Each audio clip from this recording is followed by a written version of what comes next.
Letter 9. When you suffer, I am there, my dear friend. So many things make human life so wonderful.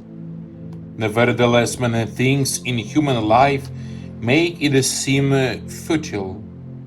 Pain, suffering, and death can confound you.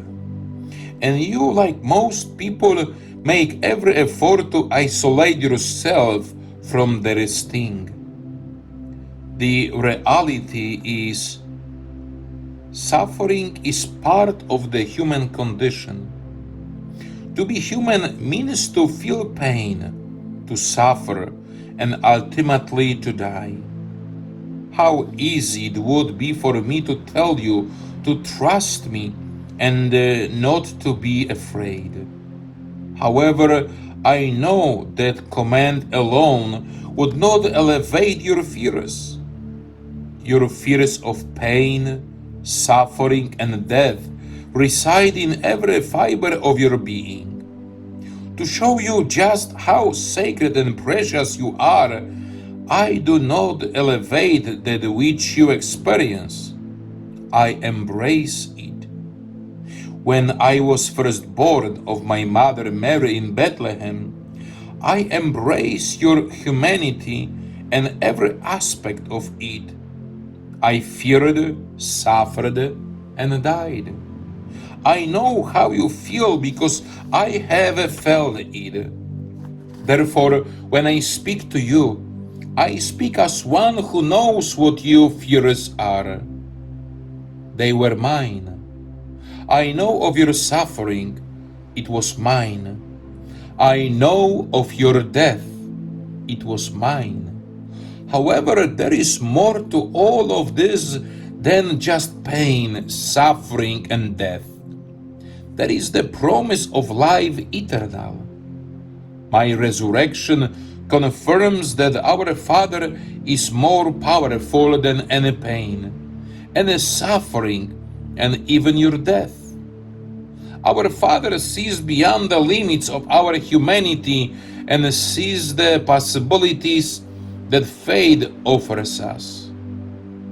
Sometimes suffering comes without an easy remedy. The one you thought would never leave is taken from you through death or even abandons you. Life beats you up. People and institutions reject you or you become ill. When you suffer and feel deserted, I draw very near to you, so that in the midst of your suffering, you now have a brother who can taste the dregs of your distress, and you are never truly alone. Never deny your suffering or soft pedal it, walling it off deep inside you where it can turn toxic and affect your whole personality.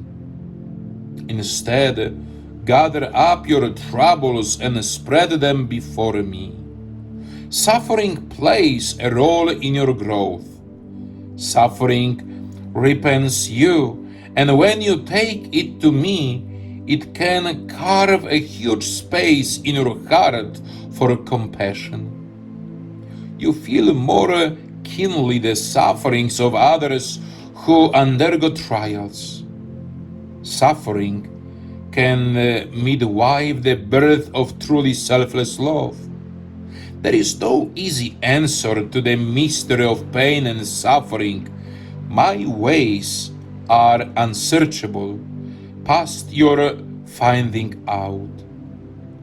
While I cannot offer you in a way that could help you a reason for suffering, I can walk with you in the midst of it. When you suffer, friends can comfort you. However, even they cannot fully taste the depths of your loss. Only I can taste those depths. I hold and comfort you as a mother comforts a worn-out child. Don't detach yourself from life in the midst of your suffering. The temptation to an isolation that shuts out help is great. You want to sit alone, building a fortress around your heart. But if you do, you can become like the Dead Sea, where only brine and salt are present and nothing green grows. As hard as it may be in the midst of the storm, reach out to others, connect with those who love you, and your sorrow will be greatly lessened. It is so easy to become selfish when you suffer, when you attempt, as hard as it may be, to love others in the midst of your hurting. A comfort wide and deep can rush it. A great inner hush of comfort can flow over you from my heart to yours. If you just pour your suffering out to me in prayer. I love you in the silence, with a love too great to speak. Enter into the holy stillness with me, holding your hand. Let me now still your heart, slowly enter into the quiet. Notice your breath. Let it soothe you, remind you of the breath of the Spirit. Each time you breathe out stress. Each time you breathe in the restfulness of my presence. Let the fountain of my love pour down over you. Grasp my hand, slowly feel the place in my hand where the nail was. Let my love just flow from my hand all through your arm, your shoulder, the whole of you, until body and soul are saturated in the warmth of my caring love.